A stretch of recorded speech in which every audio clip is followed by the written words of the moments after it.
Yo, what's up everybody? Welcome back for another episode of Into the Flu. Today is a deck tech video. I want to go over a deck that I recently built. It's been pretty strong. It's won quite a few games. It does have its weaknesses. I'm going to say that ahead of time, of course. Every deck does. But this one is just either way, it's really fun to play with. The starting character is Crabbe and Goyle, which I have never had a deck with the starting character of Crabbe and Goyle. As I was building this deck, I didn't have a starting character in mind. And then when I was at the end of building it, I was like, why not? Let's just look at Crabbe and Goyle. What are some of the cards I have extra of? Turns out I have that. And anyway, I'm really excited to go over it. I hope you enjoy. Let's see it.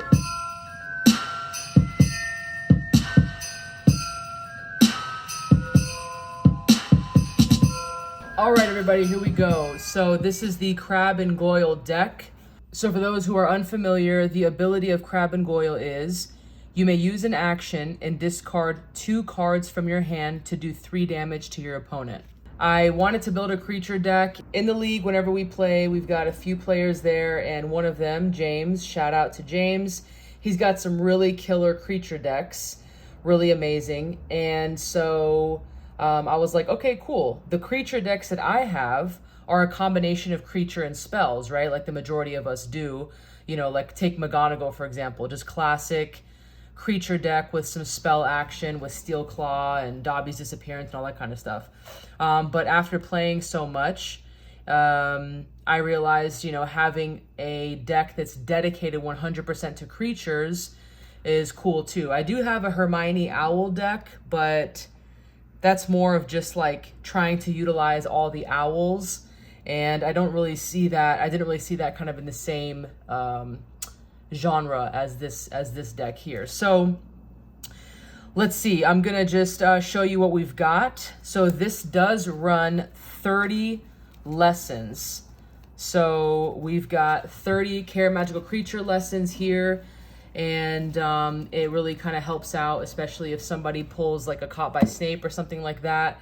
You know, you're finding lessons pretty fast. I don't have a lot of creatures in here that actually discard lessons, so it's just in hopes that you can get as many lessons in your hand as possible. And all of the creatures that are in here are low cost, so the hope is you get 3, 4, max 5 lessons. There's only one creature in here that costs 5. Again, I'm still sort of working things out. I think I'm going to change up a few things, but anyway. Even if you just have 4 lessons and you just continue pulling lessons, you can utilize those extra lessons to bring Crabbe and Goyle and their effect into action by ditching those lessons, discarding them, and giving your opponent 3 damage. So let's go through the creatures that we've got. So I've got an Errol. When you play this card, reveal the top card of your deck. If it's a lesson, put it into play. If it isn't, put it back on top of your deck. So Errol's a good card to have into play. It does only do 1 damage, but it only costs 3. And being able to see if you have a lesson, again, with 30 lessons in here, it's pretty likely that the card you reveal will be a lesson, and you can put it into play without utilizing an action. So that's helpful.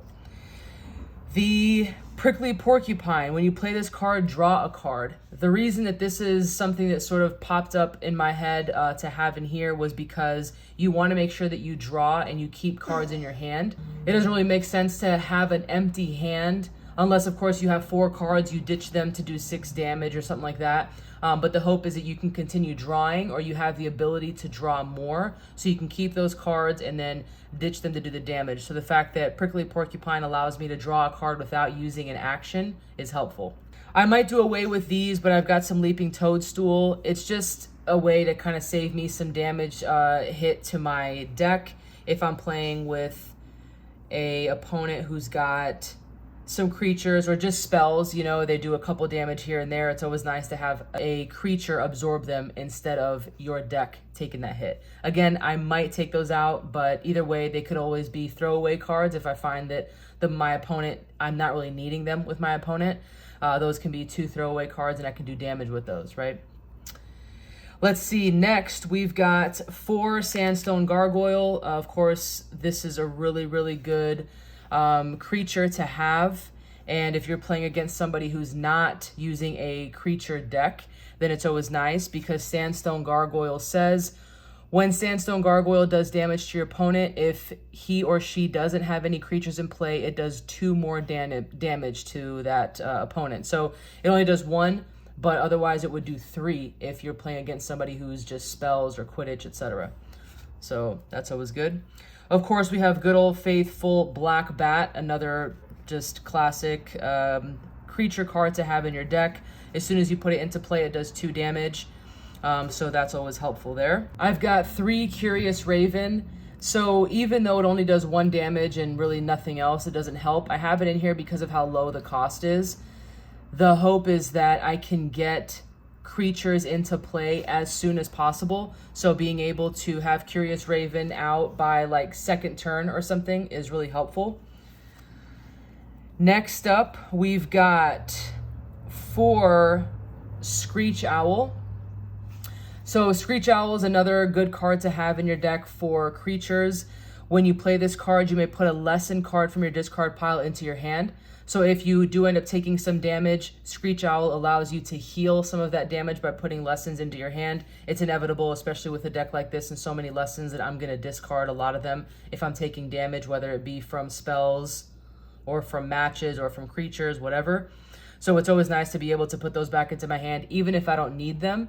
It allows me to reload my hand so that I could then take the damage, or so that I can then put the damage onto my opponent with Crabbe and Goyle, discarding those.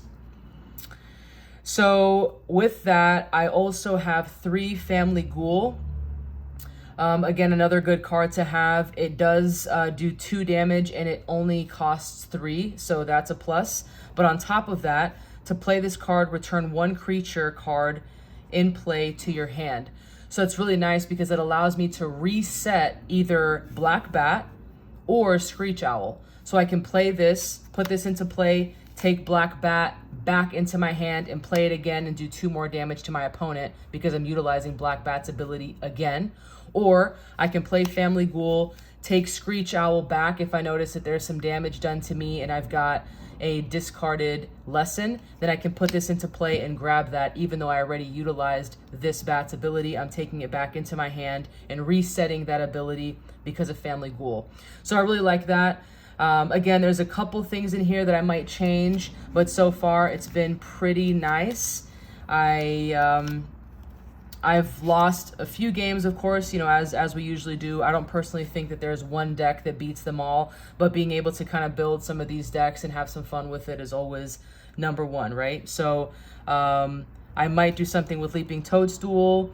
The fact that there's only 1 Arrow and 1 Prickly Porcupine is kind of like, I could do better, but let's just see, you know, we'll figure it out. And of course, with all of those creatures, we have to have 4 Swarm, so that's always a plus. Being able to put as many creatures as possible into play. And again, that's why, you know, if you're going to have 5 lessons in play already for Swarm, then you might as well have 1 creature that costs 5. So again, I can choose a better one, and you know, there's a bunch of options, right? But for now, this is how it is built, and it's done pretty good, really fun. We've got some additional cards in this deck: 2 Escaping the Dursleys and 2 Ginny Weasley. So Ginny allows me to draw cards, right? Even if it's just 1 card at the beginning of my turn by having Ginny in play, that's really helpful, because if I draw 1 and the previous turn I got rid of my cards in order to do damage to my opponent, Ginny allows me to draw a card, and then of course I have to draw for my turn. So even if I just use my first action to discard those 2 that are in my hand already to do damage, that's really helpful, right? So Ginny's helpful with that. Getting them both into play is not possible, but at least you kind of increase your probability of having at least one of them, which is why I run 2. Escaping the Dursleys, just a classic, really good. Escaping the Dursleys, a really good adventure to have. I enjoy this adventure. Depending on what deck I'm running it in, I enjoy it sometimes a little bit more than Caught by Snape, because I do want the ability to get rid of my opponent's hand, especially since, as you notice, there isn't a lot of spells. There aren't a lot of healing, which in my opinion are some of the weaknesses of this deck. I didn't really want to complicate things by having so many different cards and different types. I just wanted it to be straight up creatures and a couple additional cards kind of assisting with the overall foundation or the purpose of the deck itself. So, you know, aside from Swarm, I don't have any other spells, obviously, and so I just chose these 4 cards to have in addition to those. It seems to be pretty helpful. It's really good so far, and so Escaping the Dursleys, it has worked a couple times. You know, my opponent's got like a pretty decent hand, and you know, they have to get rid of it, obviously. But of course, you're allowing them to go into their deck and take whatever card they want. 9 times out of 10, whenever I play a Caught by Snape or Escaping the Dursleys on an opponent, they want to get back at me, and so they play that same card to me. Almost everybody has a combination of these cards in their deck, one or the other, if not both. And so the good thing about this deck is if it's later on in the game and I have a few of these creatures in play and my opponent plays Caught by Snape, I could essentially just utilize my Ginny in hopes that she's out and draw my cards and then just get rid of them to do the damage. So the whole point is to have at least maybe 3 or 4 creatures. Of course, more is better, but we're just being, you know, realistic here. If you can have 3 or 4 creatures in play with your Ginny out, even if Ginny isn't out, hopefully you can be able to have a decent hand at the beginning of the game. And if somebody plays a Caught by Snape, then you can utilize the cards that you have. Instead of solving Caught by Snape, just continue discarding your cards to do the damage that you could with Crabbe and Goyle. That helped me out once. I was playing in the league against Frankie. Shout outs to Frankie and to James. And he got me with a Caught by Snape. And it was towards the end of the game, and I was trying to solve it when I shouldn't have been, and it cost me the game. But then the next round I sort of learned from that, and he played Caught by Snape towards the end of the game, and I was able to just discard the cards that I had in my hand to do 3 damage, 6 damage to my opponent each time. And that sucks, right? I mean, we don't have endless decks, and so even if it's 3 damage here, 3 damage there, it adds up eventually, and it would cost him the game. So it turns out this deck isn't too bad. Escaping the Dursleys, maybe I can do a different adventure, but so far that seems to be pretty decent. And then with our Ginny, it's always good to be able to add more cards to the deck. Because I don't have healing, because I don't have any special type of spells, there really isn't a whole lot of stuff. The hope is that you can get your creatures out as soon as possible so they can start doing as much damage as they can.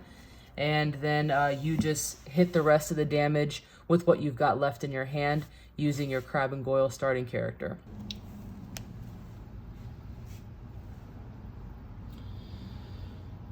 All right, everybody, that'll do it for today's episode. Let me know in the comments below, do you have a Crabbe and Goyle deck? If you do, what kind of deck is it? What are the lessons? Is it potions, charms, care magical creatures, transfiguration, Quidditch, etc.? Crabbe and Goyle seems to be the kind of deck that is obviously just meant to do damage. They're the type of starting character that's just going to allow you to do extra damage, so it doesn't really move towards one specific type of lesson or not. I could be wrong. If one of you disagree, then please let me know in the comments below. Either way, I hope you enjoyed. If you're interested in playing, please consider joining the Harry Potter TCG Dueling League Discord in the description below. If you don't have a deck and you're interested in one, then please hit me up. I'll do the best that I can to help you out. Either way, we have a lot of fun, so if you just want to look in on some games to see how we play, or if you're not familiar with the game, then you're more than welcome. If you just want to chat about it, we can do that too. Anyway, catch you next time. Have fun. Be safe.